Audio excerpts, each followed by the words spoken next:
Why was the entire Pentagon briefing room silent? Because on the giant screen in front of them, the impossible had just become real.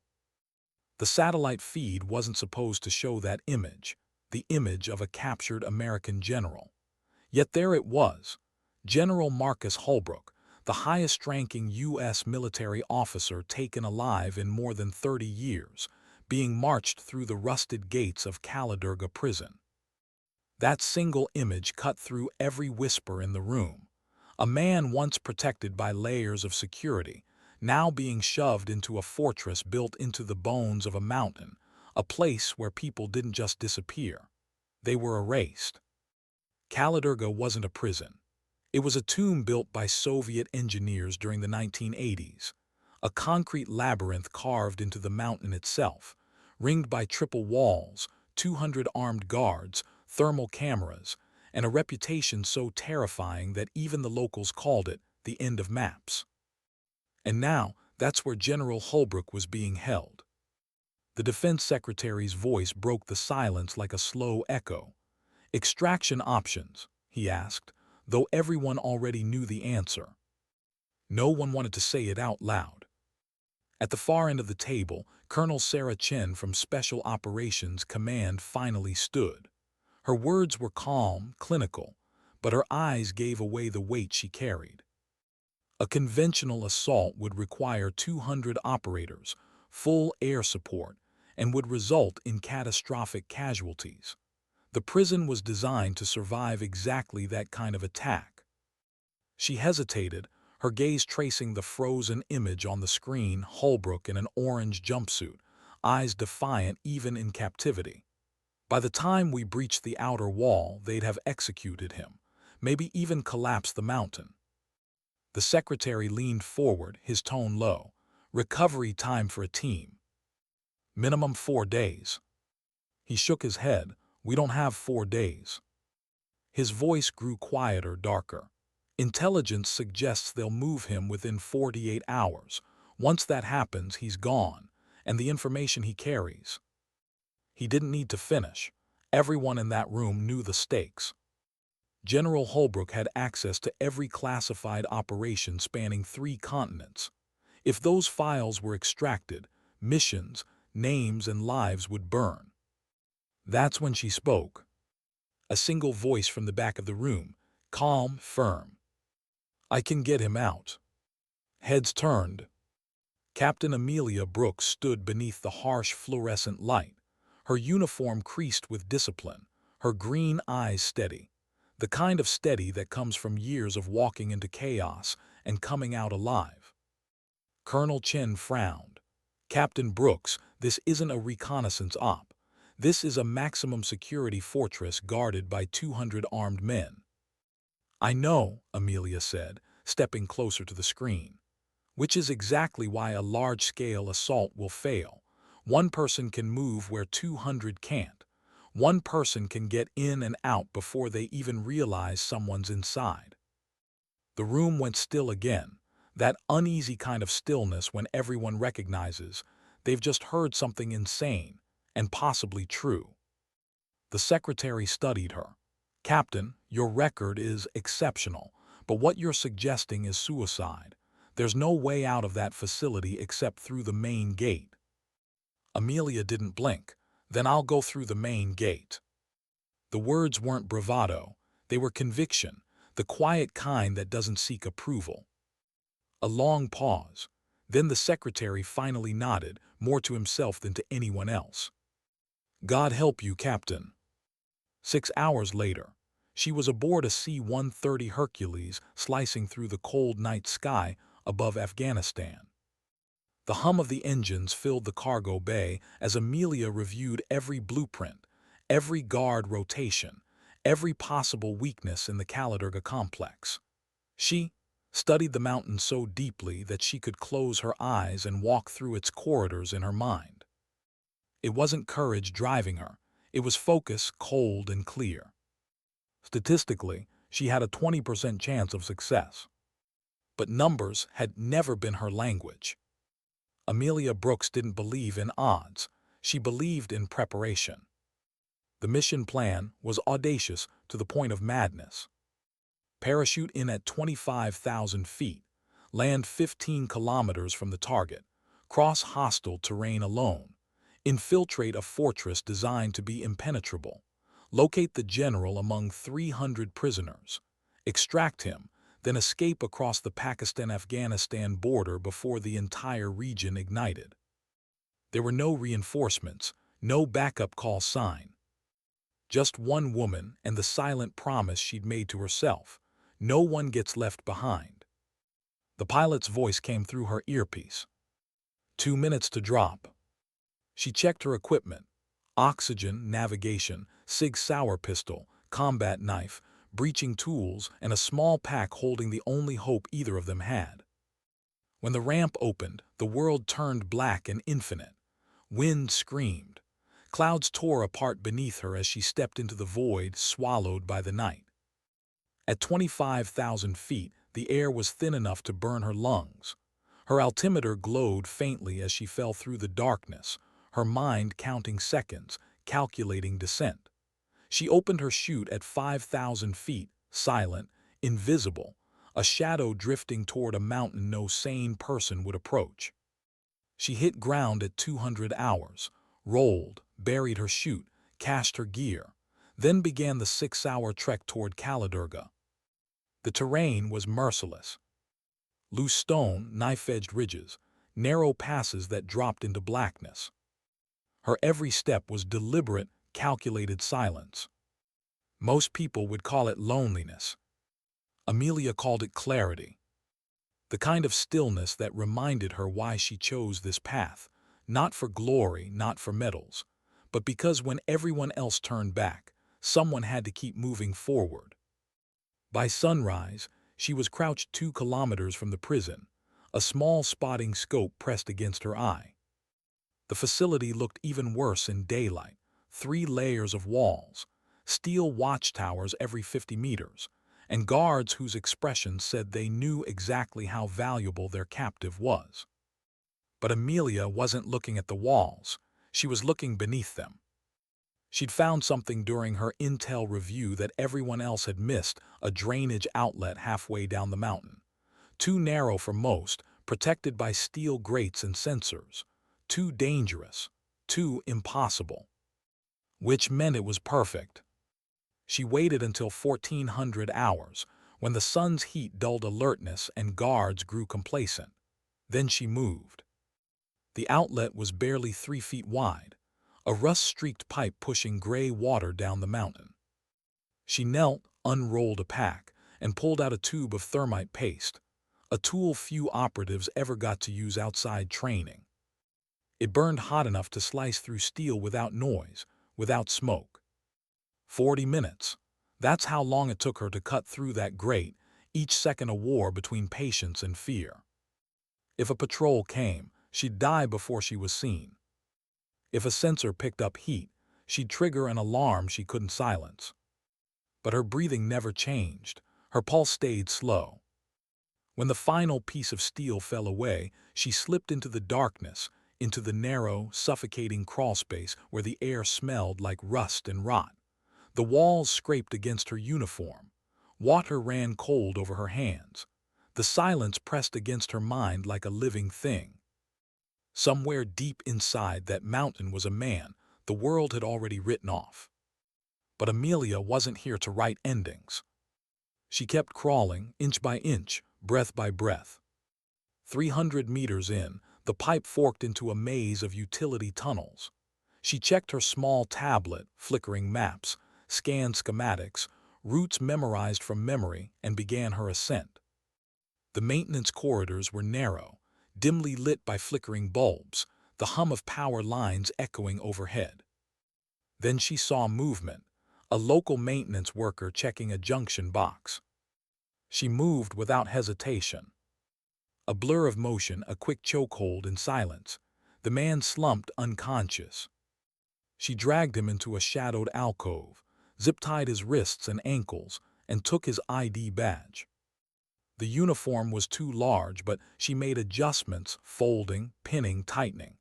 It wouldn't survive close inspection, but from a distance, it would pass. 5 minutes later, she emerged from the maintenance tunnel, no longer Captain Amelia Brooks, U.S. Special Operations.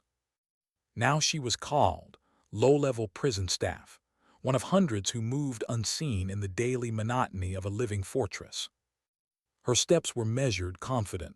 She passed 2 guards, one nodded absently. She nodded back. No fear, no hesitation.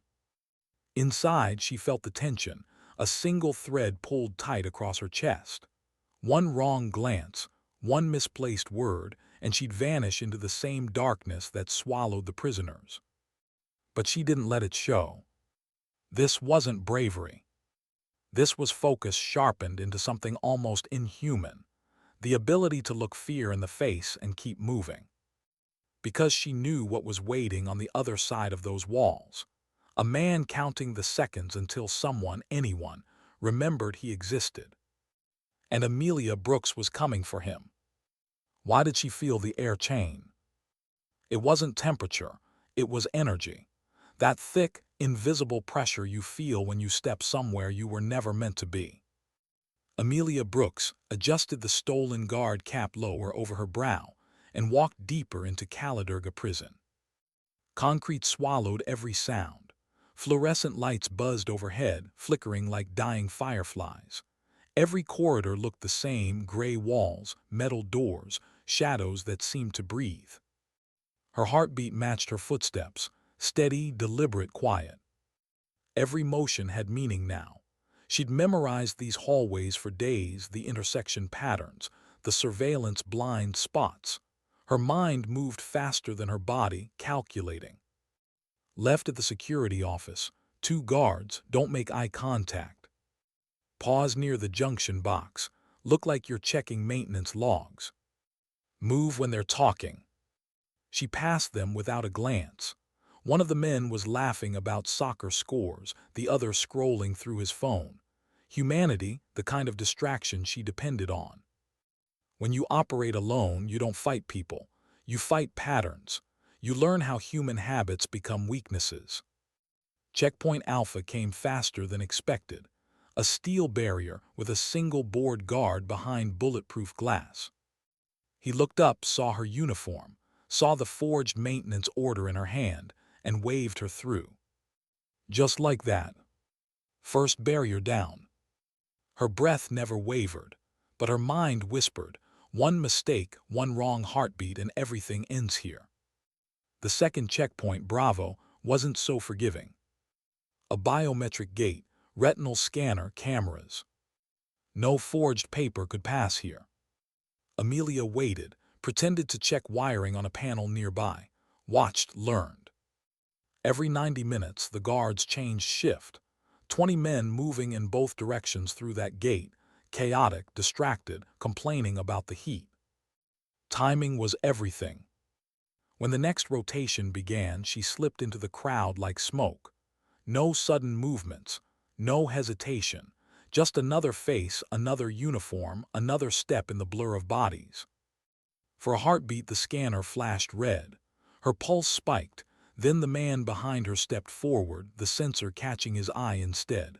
The door opened. She was through. A breath caught in her throat, the kind of relief that feels dangerous. She didn't allow herself to feel it for long. The corridors narrowed now. The air smelled of iron and dust. Checkpoint Charlie loomed ahead, the entrance to cell block D, the maximum security wing, the real heart of the mountain. Here there would be no distractions, no lazy guards, no way to talk her way through. 2 body scanners, 6 armed men, cameras with live feeds to the command center. She stood in the dim light of the service hall, invisible for the moment, and whispered to herself, barely a sound. Now or never. Amelia reached into her pack and pulled out a small, ordinary-looking maintenance box. Inside was a device she'd planted earlier, disguised as a tool case near the power distribution room. She tapped the remote trigger twice. 3 seconds later, the mountain rumbled. A hiss, a pop. Then alarms. Smoke bled from the ventilation grates as the emergency system kicked in. Lights flashed red. Chaos bloomed instantly. "Fire in Section 3, someone shouted in Pashto. "Get the extinguishers." Guards ran past her, shouting orders, grabbing gear. The entire wing pivoted toward the supposed crisis, away from Checkpoint Charlie. Amelia straightened her uniform, joined the flow of panicked movement, and walked through the checkpoint. No one stopped her. She was in. The temperature dropped as she entered cell block D. This was where hope came to die. Rows of steel doors lined both sides of the central corridor, each one numbered, each one identical. The hum of fluorescent lights mixed with faint human sounds, coughing, shuffling, a low prayer in a language she didn't know. She moved fast, scanning door windows, memorized faces. 47D, that was the number. Her mind kept count, 35, 39, 43. And then she saw him. General Marcus Hullbrook sat on a narrow concrete bench, his head bowed, his wrists still bound in iron cuffs. His face was bruised, his uniform gone, replaced by an orange jumpsuit. But his eyes, they were alive, watching, measuring. Amelia stepped close to the door and whispered in perfect English, low enough that the cameras wouldn't catch the sound. "General Hullbrook, U.S. Special Operations, I'm here to get you out." He froze, lifted his head, disbelief etched across his features. "They sent one person," his voice was a rasp. "Are you insane?" "Probably," she said, kneeling by the lock. "But I'm your best chance. Can you move?" He nodded slowly. "I can move." The lock was Soviet-era mechanical with secondary reinforcement, crude but stubborn. She pulled a specialized pick from her sleeve, fingers working with surgical precision. Time distorted, every second a countdown. Every sound, the click of steel, the hum of electricity, the heartbeat in her ears, merged into one rhythm. Then click. The cell door opened. She stepped inside, handed him the spare uniform she'd stolen earlier. "Change, fast." He moved with surprising strength, slipping into the oversized clothes. She adjusted the fit, tightening the belt, pinning sleeves. It wasn't perfect, but it would work long enough. She drew a small syringe from her kit. "This'll sting," she warned. Before he could ask, she jabbed her own arm, drew a line of blood, and smeared it on his face and collar. "You're injured in the fire. I'm escorting you to medical." Limp, looked dazed. Hullbrook stared at her. "You've done this before." "Enough times to know we don't have long." The first siren blared just as they stepped into the corridor. Not the fire alarm this time, the other one. Security breach. Someone had found the unconscious maintenance worker. Hullbrook's jaw tightened. "They know." Amelia didn't slow. "Then we move faster." Every instinct screamed danger, but fear had its place. It sharpened her focus. They moved down the corridor, her arm around him, matching the rhythm of injured steps. Guards rushed past, shouting, searching. Smoke from her diversion still clung to the air, blurring vision, masking movement. Checkpoint Charlie was chaos incarnate now, men yelling orders, alarms overlapping, perfect cover. She guided the general through the confusion, past the scanners, through the flood of uniforms. For a heartbeat she thought they'd made it. Then a voice cut through the noise. "You two stop." Her muscles coiled. She turned slowly. A senior officer stood 10 meters away, suspicion tightening his face. His eyes scanned them, then lingered too long. "This man needs medical attention," Amelia said in Pashto, her accent flawless. "Electrical fire." The guard frowned. "I know every man in this wing," he said, switching to the same language, "and I don't know either of you." His hand dropped toward his rifle. Time fractured. She calculated angles, distances, weapon count. A firefight here meant death for her, for Hullbrook, for every prisoner in the line of fire. There was only one option left. "You're right," she said quietly, dropping the accent. "You don't know us." Her hand flicked down to her belt. 2 flashbangs primed. She threw them in opposite directions. Light exploded, sound became thunder, the shockwave punched through the corridor. Hullbrook hit the ground as she covered him, both of them shielding their ears. Then silence. She was up first, dragging him to his feet. Move. They ran, not walking, not acting, running for survival. Bullets cracked against concrete. Alarms screamed. She led him down the maintenance tunnel, through the choking dust of collapsing walls. They were ghosts now, hunted, cornered, alive only because she refused to stop moving. Hullbrook shouted over the noise, "This is your extraction plan." "Still better than dying in that cell," she shot back. They sprinted through the labyrinth, feet splashing in shallow water, flashlights bobbing behind them. Every turn she took was part of the map burned into her brain, every breath a calculation. Then the drainage pipe, their only way out. Hullbrook stared at the narrow hole. "You've got to be kidding." "Choose," she said, already climbing in, "the pipe or a firing squad." He followed. The tunnel was barely wide enough to crawl. The air was thick, reeking of waste and iron. Behind them, voices echoed, growing closer. "They're coming," Hullbrook hissed. "They won't get far." 50 meters in, she reached a small bump on the pipe wall, a charge she'd planted earlier just in case. She flicked a remote. The explosion behind them was dull, distant, but strong enough to send dust and smoke billowing through the pipe. "Small gift," she muttered, still crawling. Hullbrook coughed. "You really thought of everything, didn't you?" "No," she said softly, "just everything that could kill us." The tunnel stretched endlessly, time dissolving into motion and breath. Her knees burned, her shoulders ached, but she kept going. She'd long ago learned the first rule of survival: pain isn't the enemy, panic is. And she would not panic, not now. Light appeared ahead, faint, golden, real. The pipe widened into open air. They emerged from the mountain just as the sun began to sink, the light washing the world in blood-red glow. For a moment, neither of them spoke. The silence of freedom felt foreign after the metallic hum of prison corridors. Then Amelia exhaled, "Now we run."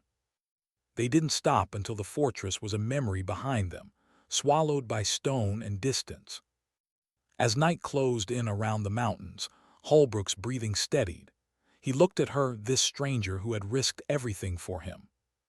"Captain Brooks," he said quietly, "you just pulled off the impossible." Amelia checked the ridge line ahead, scanning for movement. Her voice came low, almost tired. "Sir, impossible's just what hasn't been tried yet." Her words faded into the cold wind. And for the first time in days, General Marcus Hullbrook allowed himself to believe something he hadn't dared hope for since his capture. That maybe, just maybe, he'd live to see the morning. How long had they been running? Amelia didn't know anymore. Time had lost its shape. Every breath burned her throat. Every heartbeat felt like an explosion behind her ribs. But she couldn't stop, not yet. Not while the sounds of pursuit still echoed faintly through the mountain valleys behind them. The drainage pipe had spat them out 300 meters below the prison, near a ravine that cut through the rocks like a scar. The sun was dying fast, staining the cliffs in blood-red light. Perfect time to disappear. Terrible time to be alive in enemy territory. Hullbrook stumbled beside her, his breathing ragged but steady. "You always run this far after breaking out of a fortress," he rasped. "Only on Thursdays," she replied, her voice dry, almost human again. It wasn't a joke, not really. It was the kind of humor soldiers used when death hovered close enough to touch. They dropped into the ravine, moving low and fast. Amelia led the way, checking bearings on her wrist compass, counting steps. 15 kilometers to the Afghan border, maybe 16. Between them and safety, hostile villages, patrols, and a nation now hunting 2 ghosts. As the last of the light vanished, she called a halt in the shadow of a boulder field. We rest here for 10 minutes. Hullbrook sank to his knees, leaning against the rock. Sweat streaked the dust on his face. You always this calm. Only when I'm terrified. He looked at her, really looked, and saw the exhaustion behind her control, the tightness in her jaw, the thin tremor in her hands as she reloaded her rifle. You've done this before, he said quietly, alone. Amelia nodded once, 47 times. Hullbrook's eyes widened, 47. She didn't look up. Different missions, same silence. Silence that was the real battlefield, not bullets, not enemies. Silence, the kind that crept in after the shooting stopped, and asked who you really were underneath all the orders. When they moved again, the moon was rising, a silver blade cutting across the sky. They climbed narrow switchbacks, their boots scraping against stone, trying not to slip. The wind howled through the canyons, carrying distant voices, shouts, engines, the faint whine of rotor blades. Helicopters, Hullbrook whispered. Search grid, she confirmed. We stay low. They descended into another ravine, crawling beneath the twisted roots of a fallen tree, letting the dark swallow them. Amelia checked her watch, 200 hours. She'd been awake for 36 straight. Every nerve screamed for rest, but the body was just a machine. You could keep it running if your mind stayed strong. And her mind, for all its quiet scars, was steel. Still, fatigue had a way of whispering the truth. What if she didn't make it this time? What if the stories they told back home ended without a name, without a face, just another ghost file buried in a classified report? She pushed the thought aside. Focus, mission, movement. Hullbrook broke the silence. You ever think about why you keep doing this, alone? Her steps slowed. I think about the people who don't come back. Someone has to balance the scale. He nodded, not pressing further. He understood. Soldiers always understood the quiet reasons, the ones you never said out loud. They reached a ridge and dropped into cover behind jagged rocks. From here, they could see the prison compound far below, tiny lights flickering like angry stars. They'll search every valley, Hullbrook said. Let them, Amelia murmured. They'll never find ghosts. At dawn, the first helicopter passed overhead.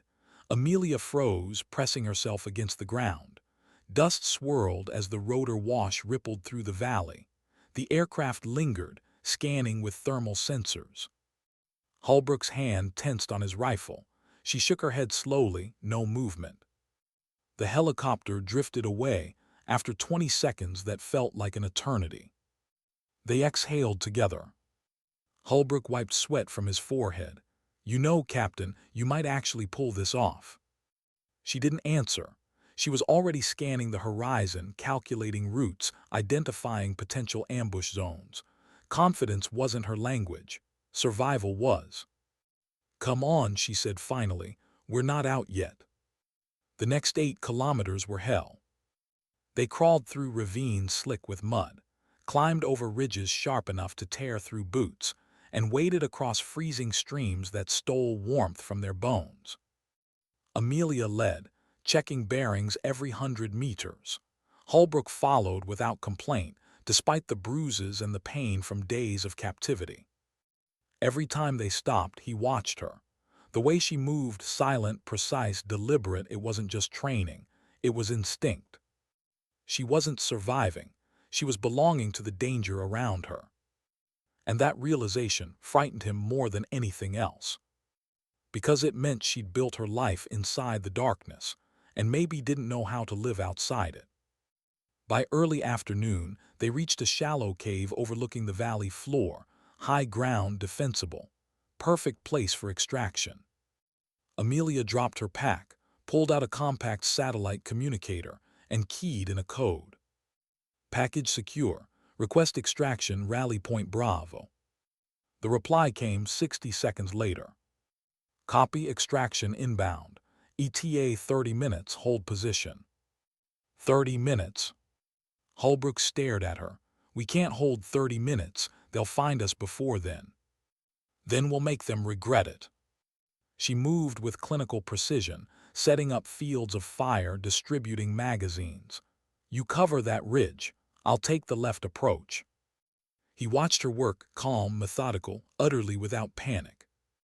How many times have you been pinned down like this? He asked. She smiled faintly. More than I can count, less than I'd like.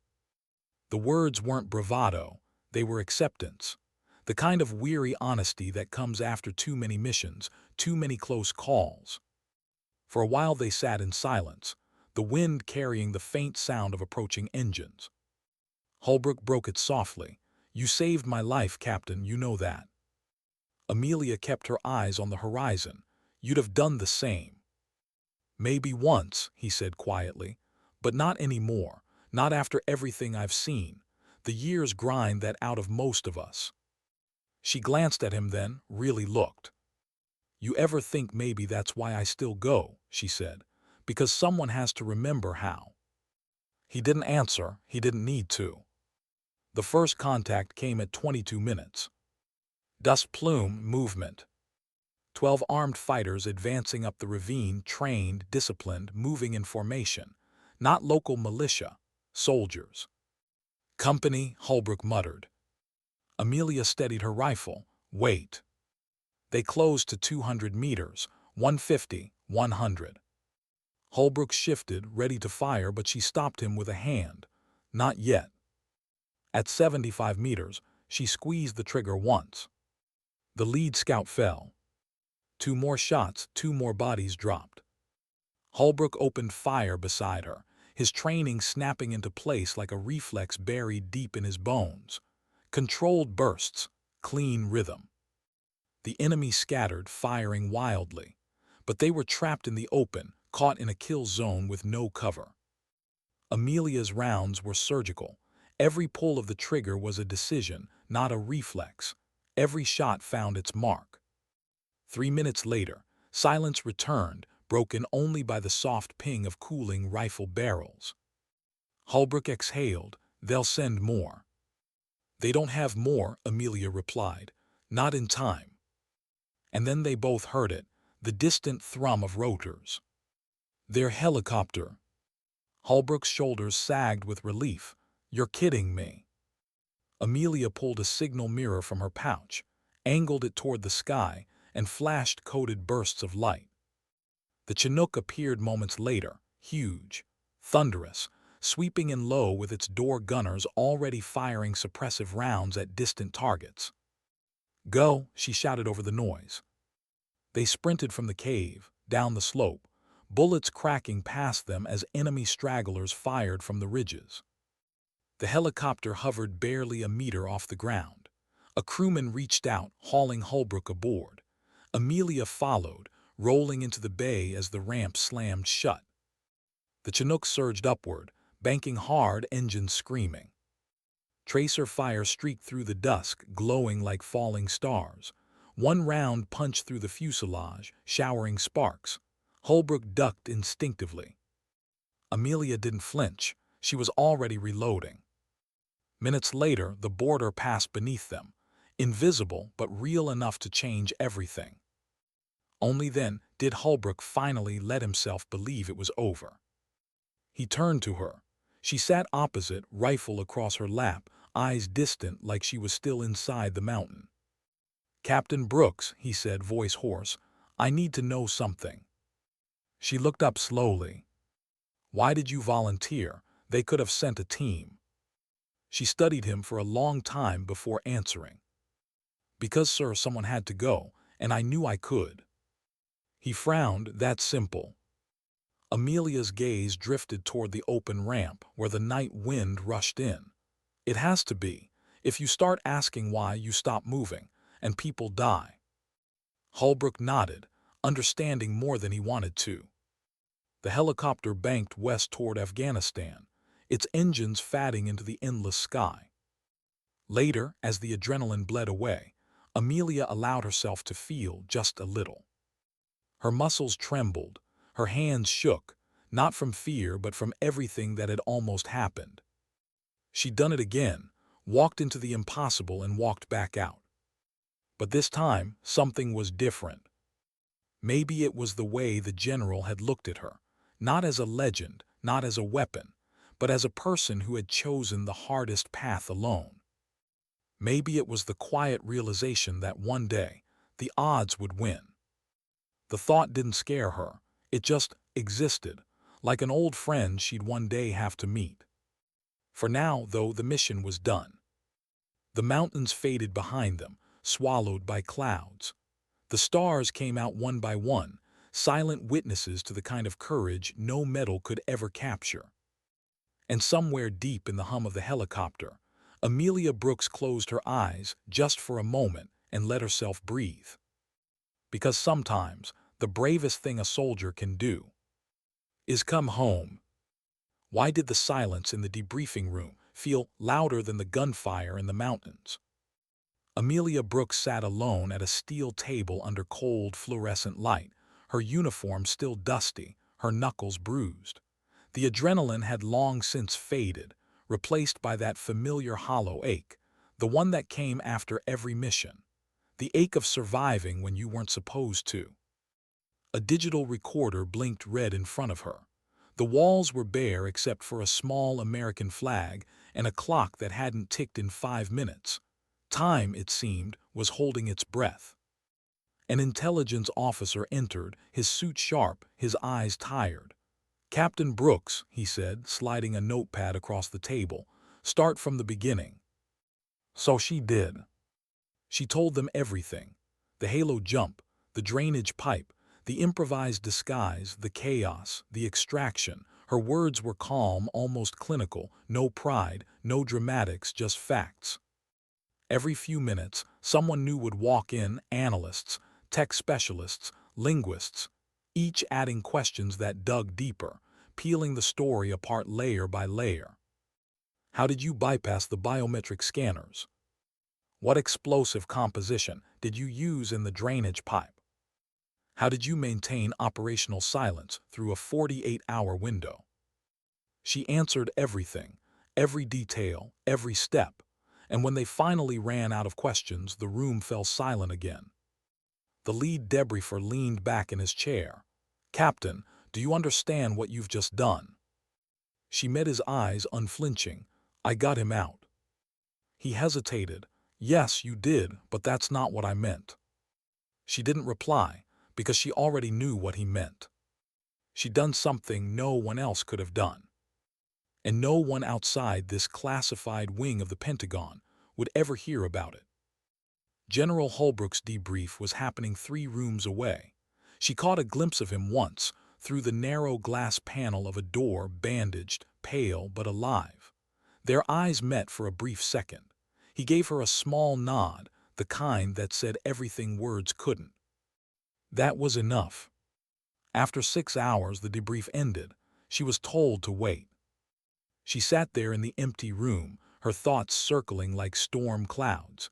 She wasn't thinking about the firefight or the crawl through the tunnel. She was thinking about the maintenance worker she'd left unconscious in that corridor. Would he survive? Would they blame him? She hated that she cared.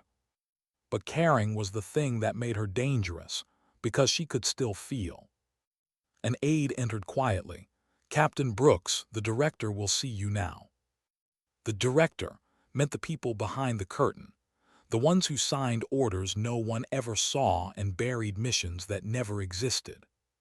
She followed the aide down a long corridor to a secure conference room. Inside waited 4 officers, 3 men in suits, and General Hullbrook himself. He stood when she entered. "Captain Brooks." "Sir." He looked different now, clean uniform, trimmed beard, the weight of command returning to his posture. But his eyes were older. There was something in them that hadn't been there before. "Sit down, Captain," one of the suited men said. His voice was smooth, practiced, the kind of voice used to making decisions that never reached the news. Amelia sat. The director glanced at a folder in front of him. "I've spent the past 6 hours reading through your file, or rather, the version of it I'm cleared to see. It's remarkable." He paused, looking up at her. You've conducted 47 solo operations in denied territories, every one successful, 0 failures, 0 compromise. The room was silent, except for the hum of the air conditioning. Hullbrook leaned forward. Do you realize what that means, Captain? The missions you've taken, they're not just statistically improbable, they're impossible. Amelia's face remained composed. I'm good at not dying, sir. The faintest trace of a smile tugged at Hullbrook's mouth. That's exactly what worries us. The director spoke again. You've survived more operations than most entire units. At some point, Captain, the odds will catch up to you. Amelia didn't respond. She'd heard that before. She'd buried people who believed it. You're not invincible, the director continued. You've just been lucky. Her gaze was steady. Luck doesn't get you out of a prison built into a mountain, sir. Skill does, timing does, planning does. Hullbrook nodded slightly, as if acknowledging the truth of that. But the director wasn't satisfied. You volunteered for this mission when every risk model said it was suicide. Why? Amelia's answer was simple, because someone had to go. The director frowned, and you thought that someone should be you. She looked at him evenly. No one else stepped forward. That answer hung in the air like smoke. Hullbrook cleared his throat. Director, with all due respect, this woman saved my life. If she hadn't gone in, I wouldn't be sitting here. Neither would half the operations I oversee. The director's tone softened slightly. No one is questioning her results, General, but we have to think about sustainability. A resource this valuable can't be. Resource, sir? Amelia interrupted quietly. Her voice wasn't angry, it was cold, controlled. I'm not a resource, I'm an officer, I follow orders. I just happen to finish what I start. The director hesitated, then nodded once almost respectfully. Understood, Captain. Hullbrook leaned back, studying her. You make the extraordinary look routine, Captain. That's what concerns me. You've normalized impossible success. She looked at him. Sir, the day it feels routine, I'll stop doing it. He gave a slow nod. See that you do. The director closed the folder. We'll debrief you further tomorrow. For now, get some rest. You've earned it. But as Amelia stood to leave, one of the officers at the table spoke up. Captain, there's one more matter. We're recommending you for the Medal of Honor for the Caladurga operation. Amelia froze, then shook her head. It won't be approved. Why not? Because the mission's classified. And even if it wasn't, that medal would belong to everyone who didn't make it back from their own impossible missions. The officer frowned.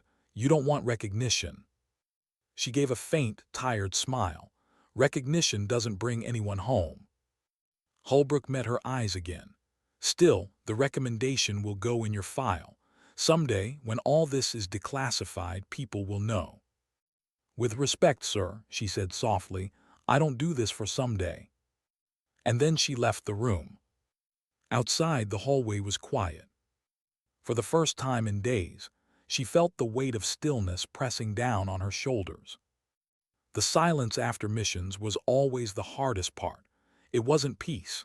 It was absence. A kind of emptiness that came when the noise stopped and you realized you'd spent so long running that you didn't know how to stand still anymore. She walked to the observation window overlooking the airfield.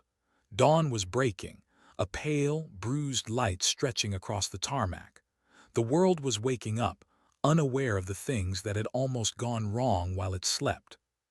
A mechanic passed by, humming to himself, wiping grease from his hands. A few pilots joked near a transport plane. Ordinary life. Simple. For a brief moment, Amelia envied them. People who got to live in daylight without having to earn it. Hullbrook's voice came from behind her. Captain Brooks. She turned. He was alone, carrying 2 mugs of coffee. You look like you could use this. She accepted it, the heat seeping into her cold fingers. Thank you, sir. He stood beside her, both of them staring out at the sunrise. Debriefing rooms never tell the real story, he said quietly. "No," she replied, "they don't." He studied her for a moment.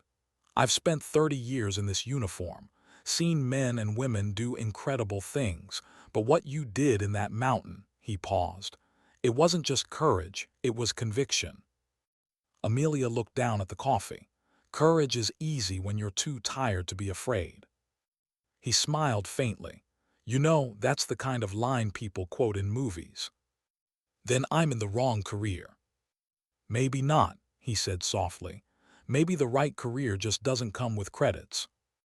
They stood in silence for a while, the hum of aircraft engines in the distance, the first rays of sunlight glinting off the metal. Hullbrook finally spoke again, his voice almost fatherly. "You think you'll ever stop these solo missions?" She thought about the endless cycle of classified operations, invisible victories and scars that no one ever saw. Then she said, "When there's no one left to go." He nodded slowly, "And until then?" "Until then," she said quietly, "I'll keep going."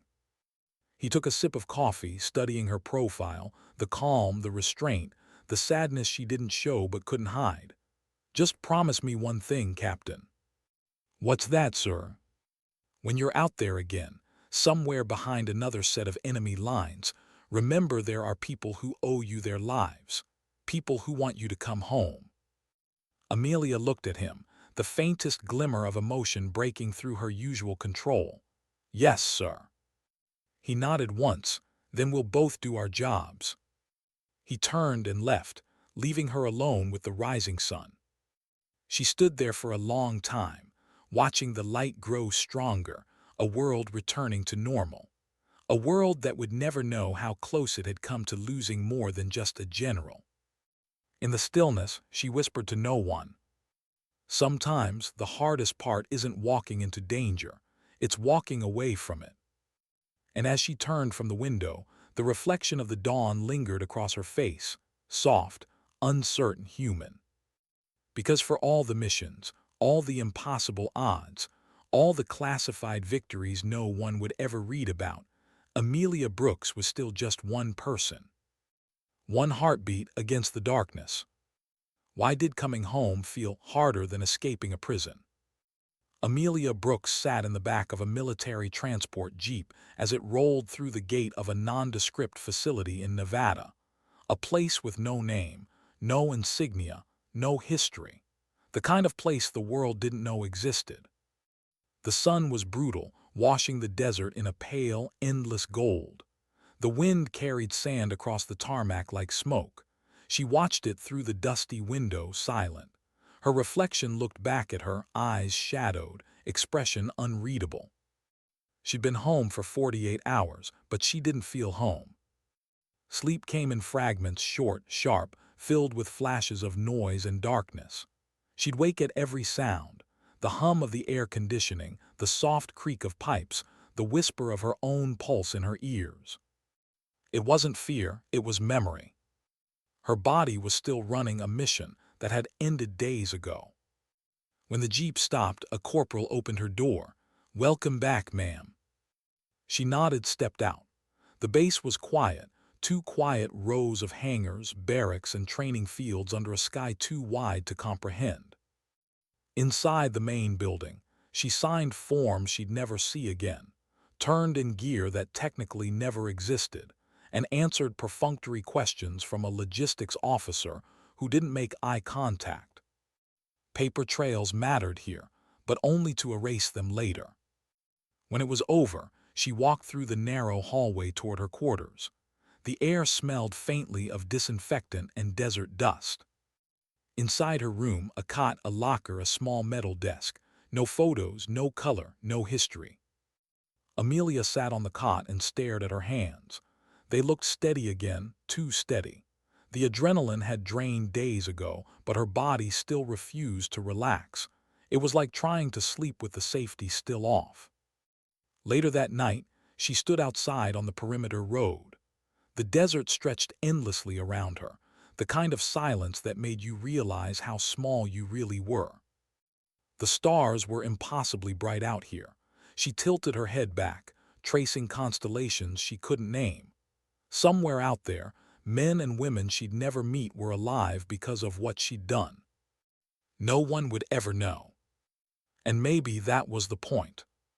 Her earpiece buzzed. A voice came through her commanding officer. "Brooks, Commander wants to see you, now." She sighed, turned, and started walking.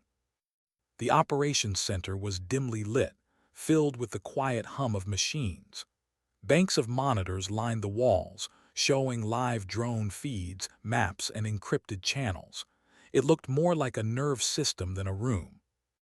Her unit commander, Colonel Hayes, stood by the main table, flipping through a digital file. His expression was the same as always, composed, distant, built from years of classified decisions. "Captain Brooks," he said without looking up, "you're early." "Habit," she replied. He gestured to a chair. "Sit." She did. Hayes tapped a holographic projection to life above the table, an image of an industrial complex buried in the Syrian desert. Massive fuel tanks, guard towers, smoke vents. "Chemical weapons facility," he said, "built under a civilian refinery near Al-Karim. Satellite imagery shows increased activity in the lower sectors, likely weaponization." Amelia watched the images, expression unreadable. "The site's deep inside hostile territory. Airstrikes are off the table, too much collateral risk. We've got limited intel on the underground levels, but our analysts estimate at least 24 active scientists, 50 armed personnel, and other assets." She didn't need to ask what other assets meant. Hayes looked at her. "Command wants the facility neutralized, clean, no civilian casualties, no international incident." She already knew where this was going. He hesitated before saying it. "The current assessment calls for a 20-man special operations team." Amelia leaned back. "And you don't believe 20 men will work?" Hayes exhaled. "No, they'll trigger alarms before they're within 2 kilometers. That place is a fortress disguised as a factory." Silence stretched. Finally she said it for him. "You want me to go alone?" Hayes didn't confirm. He didn't need to. He watched her not as a commander, but as someone who understood the cost of every order he'd ever given. "You don't have to say yes." Amelia looked at the image again. That complex buried in sand, its shadow stretching across miles of nothingness. "You already know my answer," she said. "I do," Hayes admitted. He turned the projection off. The room dimmed. "Tell me your plan." She smiled faintly, not pride, not arrogance, just quiet resolve. "I'll need a week. Blueprints, satellite patterns, supply routes, wind direction. I'll go in through their own logistics chain." Hayes nodded, as if the ritual had already begun. This was what it was always like with her. You didn't assign Amelia Brooks a mission. You handed her a problem and watched her dismantle it from the inside out. He closed the file. "This one's different, Amelia." She raised an eyebrow. "They always are." "No," his tone softened. "I mean this one could change you. These targets, they're civilians, scientists, people who might not even understand what they're building." Her jaw tightened. "That's not my call." He looked at her for a long moment. "Maybe it should be." She stood. "If I start deciding which missions are worth doing, I stop being a soldier." Hayes's eyes lowered to the floor, and for the first time he looked tired. "That's the part that scares me." She paused at the door. "You're not the first person to say that." "I know," he said quietly, "but I might be the last." That night, Amelia sat at her desk, the mission file glowing softly on her tablet. She scrolled through photos of the facility, workers, guards, supply convoys, normal faces, human faces. She stopped at one photo, a woman carrying a crate, her headscarf pulled low, her posture exhausted. The caption said, "Civilian contractor unverified." Amelia zoomed in. The woman's expression caught her. Fear, fatigue, maybe ignorance of what she was a part of. The cursor blinked at the bottom of the screen. Operational approval pending. For the first time in years, Amelia hesitated before pressing accept. Morning came cold and bright. Training fields shimmered under the desert sun. She was out there before dawn, running drills, pushing her body until the noise in her head went quiet. She fired until her hands bled, climbed until her lungs burned. When she stopped, sweat streaked her face, dust clinging to her uniform. She looked up at the empty sky. What was she chasing? Redemption? Control? Or just the next impossible mission that would keep her from thinking about the last? A faint voice echoed in her memory, General Hullbrook's words from that morning on the tarmac. "Remember, there are people who want you to come home." She promised him she would. But promises were easy in daylight, harder in silence. 2 days later, she sat in the command hangar, her gear packed, her equipment checked. The plane behind her roared to life, ready to take her to another battlefield that didn't officially exist. Colonel Hayes stood nearby, arms folded. "Intel package uploaded to your device. Mission code, Gray Falcon." She nodded. "Once you cross that border," he said, "you're off the grid again. No contact. No rescue if things go wrong." "They won't," she said quietly. He studied her face. "You always sound like you believe that." "I have to," she said. "It's part of the job." Hayes exhaled slowly. "You ever wonder what happens when the job stops?" She met his gaze. "That's not part of the plan." He gave a faint, almost sorrowful smile. "Maybe it should be." Amelia turned toward the plane. The ramp lowered with a hiss of hydraulics, the interior lit in cold blue light. She took one last look at the desert base, her only version of home, and climbed aboard. As the engines roared, dust swirling in the air, Hayes raised a hand in quiet salute. She returned it. Then the plane lifted, vanishing into the vast blue silence above the horizon. At 30,000 feet, Amelia sat by the window, staring out at the endless sea of clouds. Her reflection looked back at her again, same eyes, same calm. But something new lived behind them now. Not fear. Not exhaustion. A question.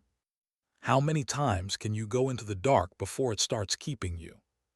She closed her eyes, whispering to herself, a quiet ritual before every mission. Someone has to go. The engines hummed, steady and eternal, carrying her toward another impossible place. Because that was who she was. The woman who went alone. The one they called when the mission had no chance, when failure wasn't an option, when the world didn't need to know how close it came to falling apart. And though she'd never admit it, a part of her knew the truth. The missions were saving more than just lives. They were saving her from herself. Why did this mission feel heavier than the others? Amelia couldn't explain it. Maybe it was the silence between her thoughts, the way her pulse refused to slow since the moment she stepped off the transport. The desert around Al-Karim was endless, sand dunes melting into the horizon, broken only by the jagged outline of the industrial complex she'd studied for days. Under its camouflage of refinery towers and storage tanks, it was a fortress, a factory of death disguised as industry. She lay prone behind a cluster of rocks, binoculars pressed to her eyes. The heat shimmered. Workers moved like ghosts through the dust, their faces half hidden beneath scarves and fatigue. Trucks rumbled in and out of the loading bays. Every 15 minutes, armed guards rotated through the main gate. Everything precise, everything predictable. Predictable meant vulnerable. She checked her watch, 1,700 hours. In 3 hours, the desert would bleed into night, her time to move. For 2 days, she'd followed the supply routes, shadowing convoys that carried chemicals into the compound. Her cover was simple, a local mechanic, face hidden behind a scarf, her Arabic practiced enough to pass.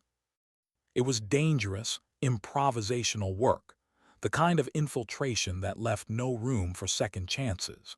But Amelia Brooks had built her life on second chances that never existed. Tonight she'd get inside the facility's lower levels, confirm the weaponization program, and sabotage the production systems without drawing attention. A clean operation. No noise. No trace. That was the plan. But plans were fragile things, and Amelia's instincts told her something was off. At sunset she moved. The heat had faded to a low, oppressive warmth as she slipped into the line of inbound trucks. Her stolen uniform, dusty, oil-stained local issue, blended seamlessly among the other workers. She walked with her head down, shoulders hunched, pushing a crate onto a loading platform. To the guards, she was invisible, just another face in the endless grind of labor. That was the secret. Invisibility wasn't about shadows. It was about blending into exhaustion. She passed 2 checkpoints without a word.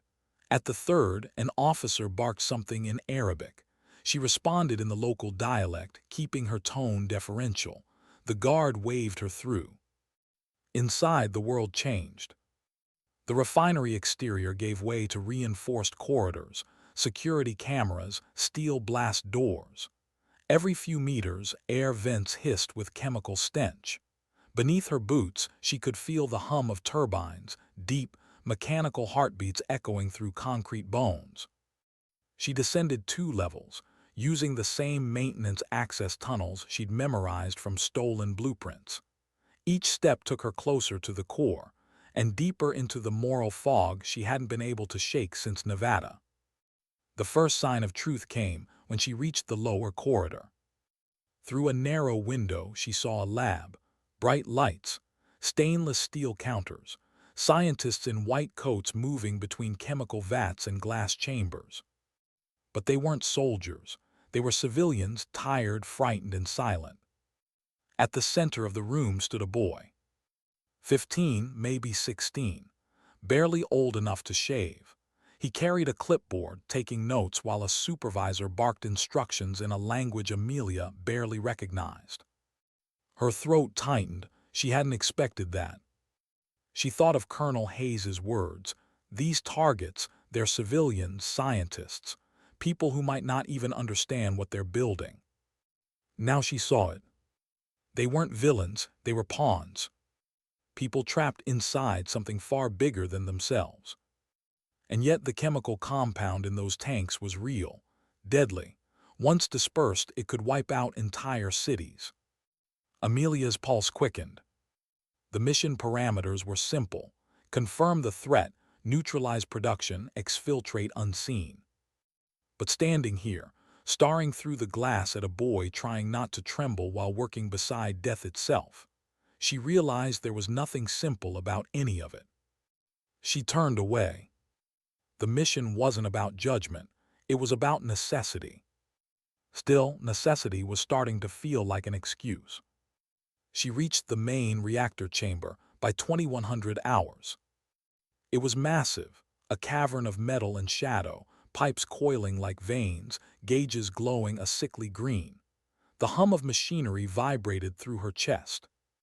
This was the heart of it, the place where chemical precursors were fused into something unspeakable. She opened her pack, pulled out the shaped charges she'd smuggled in through the supply convoys. Silent thermite-based detonators, no fragmentation, no blast wave, just heat and destruction. As she planted the first charge, her earpiece crackled faintly, a sound she wasn't expecting. Static, then a voice, low and panicked, speaking Arabic. She froze. The line wasn't her comms, it was internal radio chatter from the guards. Someone had raised an alert. She pressed herself against the wall, listening. Words came through: suspicious worker, level 2, possible infiltration. Her cover had been compromised. She didn't breathe, didn't move. Seconds ticked like hours. Then footsteps. 2 guards entered the corridor outside, rifles raised. Their shadows stretched across the floor, long and sharp. One paused near the door. His hand reached for the handle. Amelia's body went still, every muscle coiled, waiting. The guard hesitated. A voice from his radio barked another order. He turned away, muttering. The footsteps receded. She waited 30 seconds, then exhaled. Close, too close. She finished arming the last charge and moved back toward the exit tunnels. Her plan was simple now. Reach the service lift, ascend to ground level, exfiltrate through the drainage trench to the eastern ridge, and detonate remotely. She made it halfway when she heard voices again, closer this time, angry, urgent. Then the alarm. It started as a low hum, then rose into a metallic wail that rattled the walls. The lights shifted from white to red. They knew. She sprinted, boots slamming against steel grates, the corridor flashing with rotating lights. Overhead, intercoms screamed in Arabic. Lockdown, lockdown. All units converge on lower levels. Her breath came sharp and fast. This wasn't the first time she'd been hunted through concrete, but something was different this time, not fear. Guilt. Because this time, the people she might kill weren't soldiers. She reached the intersection and stopped. Ahead, 3 guards rushed toward her, rifles ready. Amelia dropped to one knee, fired twice. Both men fell. The third ducked, shouting for backup. She moved before he could. A blur of motion, a strike to his throat, silence. The floor smelled of gunpowder and sweat. She looked at the fallen men, young, frightened, none older than 20. She stepped over them, jaw tight, eyes forward. Focus. Mission. No hesitation. But the voice in her head wouldn't stop. At what point does survival stop being victory?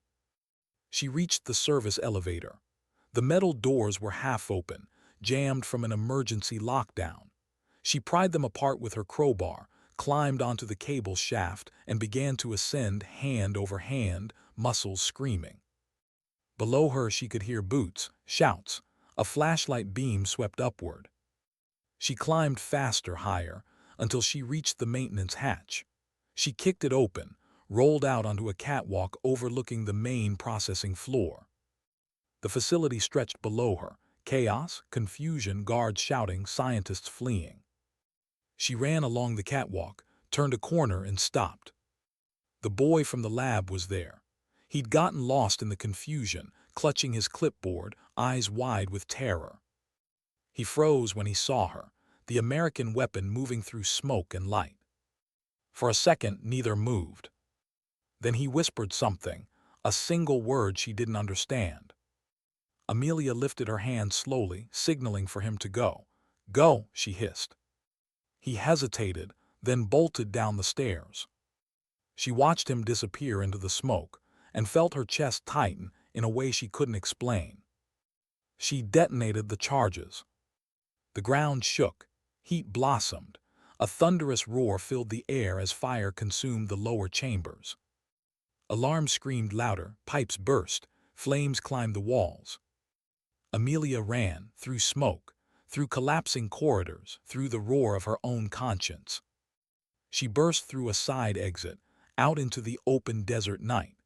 The facility behind her burned, a pillar of fire twisting toward the stars.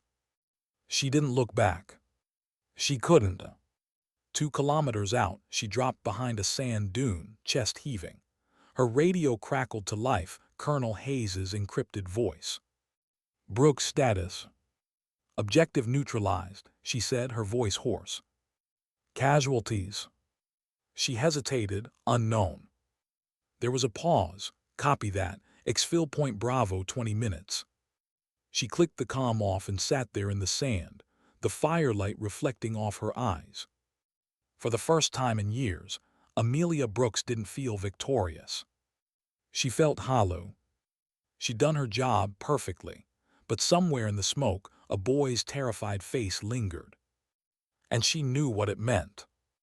The mission had ended, but the war inside her had just begun.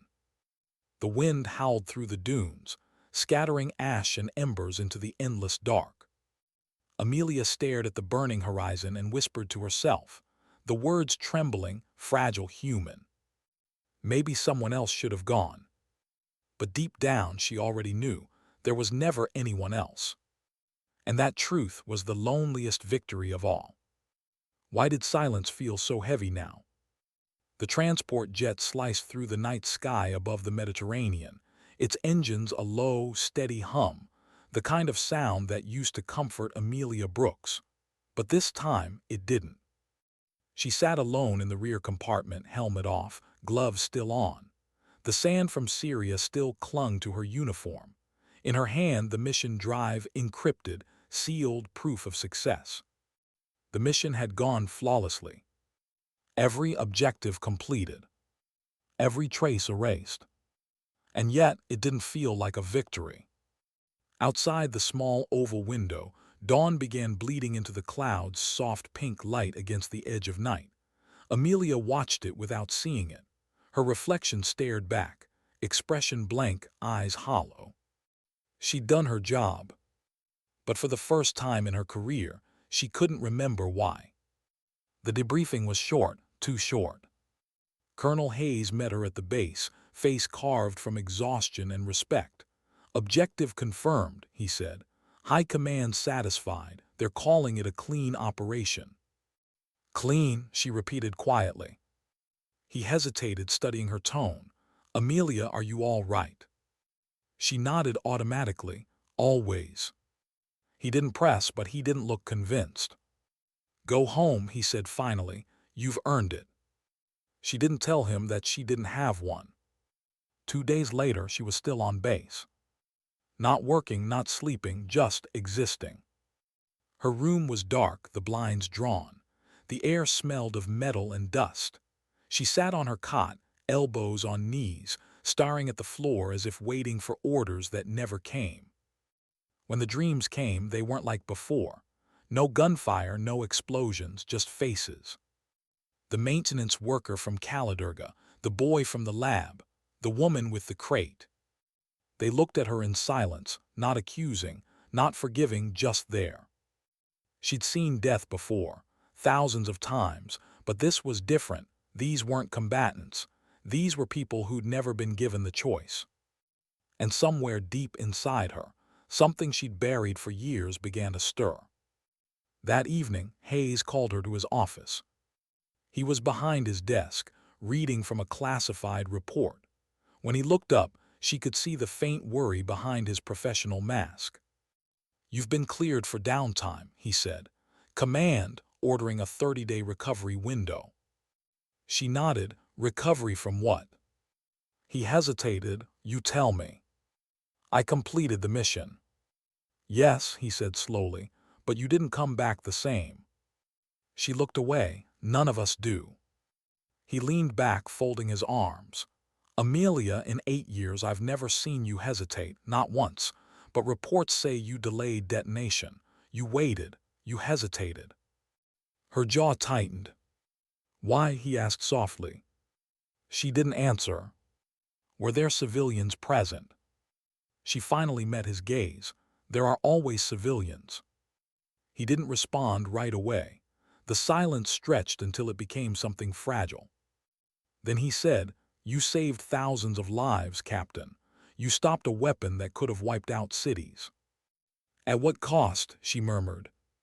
He frowned. "You did your duty." Amelia's eyes flicked up, sharp, haunted. "That's what we always say, isn't it? Duty, like it's armor." He exhaled. "You're not wrong." They sat there, two soldiers from different wars, one still fighting, the other realizing he'd never stopped. "Get some rest, Amelia," he said quietly, "before you forget how." She left the office and walked to the shooting range. It was empty, a long, echoing space smelling of oil and cordite. She picked up a rifle, loaded a magazine, and fired. Each shot was perfect. Center mass, controlled breathing, zero deviation. The recoil felt normal, too normal.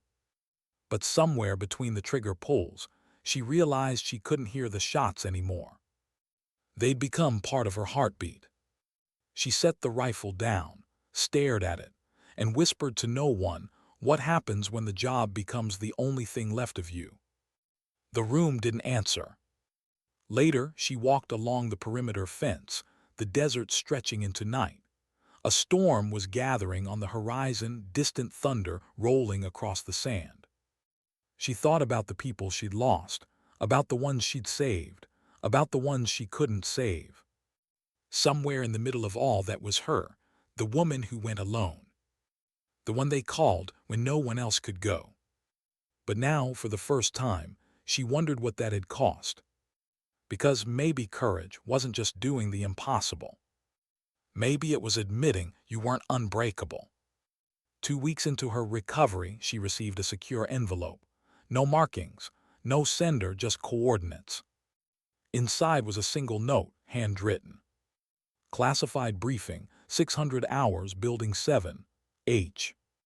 Hayes. She arrived early as always. The briefing room was dim, the lights low. Hayes stood at the far end, a projection flickering on the wall, satellite images, encrypted data, and a face. General Marcus Hullbrook. Amelia froze. "He's requesting you," Hayes said, "personally." Her voice was quiet. "Why?" Hayes looked at her not as a superior but as someone who understood too much. "He's been promoted. Intelligence command. He's forming a small operations advisory group, off-book but authorized. He wants you on it." She frowned. "You mean as part of a team?" "Yes." The word felt strange, team. For years, she'd worked alone, by design, by necessity, by choice. And now someone was asking her to share the weight she'd built her identity around. "I do," she started, then stopped. "I don't know if I can." Hayes nodded. "That's exactly why you should." She looked at Hullbrook's face on the projection, steady, kind, weathered by decades of command. She thought of what he'd said after the rescue. Courage isn't the absence of fear. It's doing what needs to be done anyway. Maybe this was that. Maybe stepping toward others took more courage than walking alone. That night she couldn't sleep. She lay in bed, staring at the ceiling, replaying every mission in her head. The sound of water dripping in a drainage pipe, the rattle of prison gates, the boy's terrified eyes, the silence afterward. All of it felt like one long breath she'd been holding for 8 years. And now someone was telling her to exhale. At dawn, she found herself in the hangar again. The desert light poured in through the open doors, painting the floor in gold. Helicopters sat in neat rows. Mechanics worked in silence. Hayes stood waiting near the entrance. "You made a decision." She nodded. He studied her. "You're sure?" "No," she said honestly, "but I think that's the point." He smiled faintly. "Hullbrook's waiting in D.C. The flight leaves in 30 minutes. She glanced at the horizon. The storm from the night before had cleared, leaving the sky pure and empty. For the first time in years, she felt something like peace. Not because the war was over, but because she'd stopped pretending it wasn't changing her. As she walked toward the transport, she passed a young recruit, barely 20, uniform crisp, eyes full of hope. He saluted. "Ma'am," he said nervously, "is it true? That story about you rescuing a general all by yourself?" Amelia paused, looked at him. For a moment she considered denying it. Then she smiled faintly, a quiet, tired smile. "Don't believe everything you hear," she said. "The hard part isn't getting someone out, it's getting yourself back." The recruit looked confused. She didn't explain. She just kept walking. 30 minutes later, the plane lifted off. As the desert faded beneath her, she felt the weight she'd carried for years shifting, not gone, but lighter somehow. In her lap sat a folder labeled simply, Operation Phoenix. A new beginning. But even as the engines hummed and the clouds rolled by, she knew what waited ahead. New missions. New dangers. New questions she didn't have the courage to ask yet. And maybe that was okay. Because for the first time in her life, Amelia Brooks wasn't chasing victory. She was chasing meaning. The sunlight broke through the clouds, flooding the cabin in gold. She closed her eyes, whispering the same words she always did before a mission, but this time they sounded different. "Someone has to go." Then softly, almost as an afterthought, "But maybe not alone." How many times can one person walk into the dark before they stop coming back the same? That question followed Amelia Brooks across the ocean, through the clouds, all the way to Washington, D.C. It was raining when she landed. Not the desert rain she remembered, sudden and violent, but a steady, soft drizzle that blurred the city lights into streaks of gold. The air smelled clean, real. For a woman who'd spent years breathing dust and gunpowder, that alone felt unfamiliar. The car waiting for her drove in silence. The driver said nothing. He didn't have to. The Pentagon passed on the left, the Potomac glinting through mist.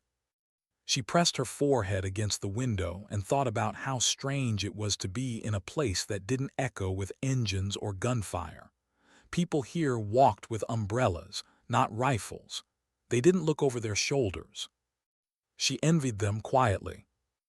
General Hullbrook was waiting in a secure sublevel of the facility, the kind of place built for conversations that never made it to paper. He stood as she entered, older than she remembered but still radiating that calm, immovable strength that had once steadied her hands in a burning prison yard.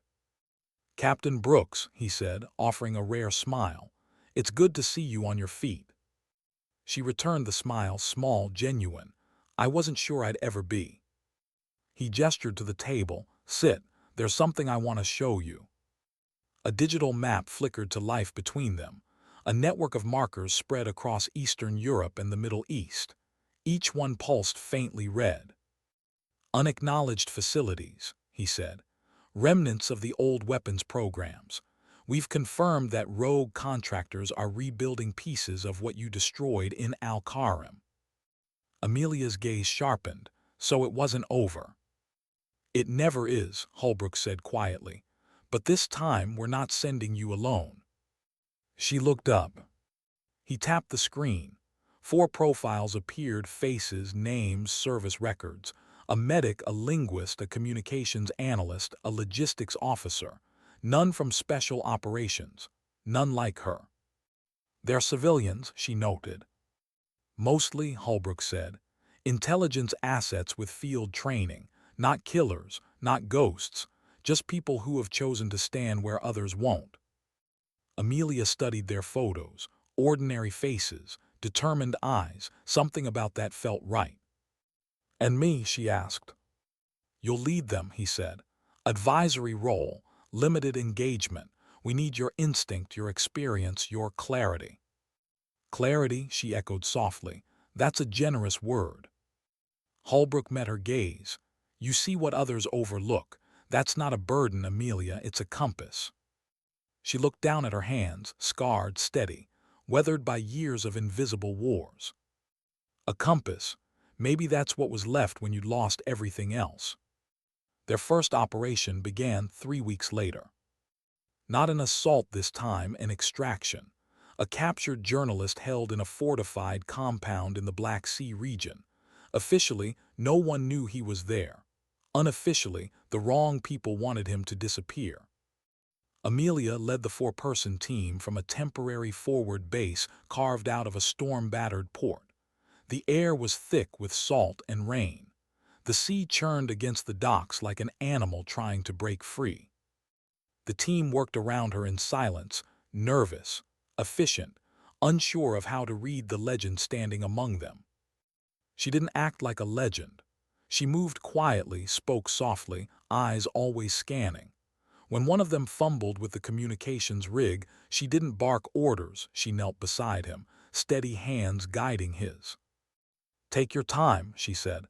"Speed won't save you if you make noise." The young analyst nodded, surprised by her calm. That was the thing about leadership no one told you. Sometimes the loudest authority came from gentleness. The mission began under cloud cover at 200 hours. They approached the compound through the ruins of an old industrial line, tunnels half collapsed, echoing with the drip of water. Amelia moved point, night vision lenses reflecting faint green light. Every step was deliberate, every breath measured. Halfway through, they heard voices ahead, guards. Amelia raised a hand, the universal signal to stop. The team froze. She gestured silently, wait, cover, bypass left. They moved like shadows, circling through a side passage. The medic tripped slightly, catching himself against the wall with a muted curse. A flashlight beam swept their way. Amelia reacted instantly, one fluid motion, drawing her suppressed sidearm. She fired once. The light dropped. The guard collapsed without a sound. She caught the medic's trembling shoulder. "Breathe," she whispered. "It's done." He nodded, shaken. She didn't judge him. You never judged someone for their first silence. They reached the holding area by 300. Through a cracked door, they saw the journalist bound, exhausted, alive. 2 guards paced nearby. Amelia signaled the linguist to distract them. A soft whistle echoed from the far side of the corridor. 1 guard turned. In that half-second, Amelia moved. 2 shots, 2 bodies down, clean, quiet. The journalist stared as she cut his restraints. "Who are you?" he asked, voice raw. "Doesn't matter," she said. "We're getting you home." He looked at the small team behind her, young, focused, terrified, and seemed to understand. The exfil was chaos. The storm had worsened, waves hammering the pier, wind screaming through the broken windows. Their extraction boat was 200 meters offshore. They ran. Bullets snapped past, ricocheting off metal. One of her team went down, the communications officer, grazed in the leg. Amelia turned back without thinking, hauled him up, arm around his shoulders. "Keep moving." The medic covered them, firing short, controlled bursts. Rain turned everything into smoke and light. By the time they reached the boat, the world was a blur of noise and adrenaline. Amelia shoved the injured man aboard, climbed in last. As the engine roared to life, she glanced back, the compound fading into the storm, the faint glow of sirens behind the rain. Another mission done, but this one felt different. Because this time, she wasn't alone in the storm. The journalist survived. So did everyone on her team.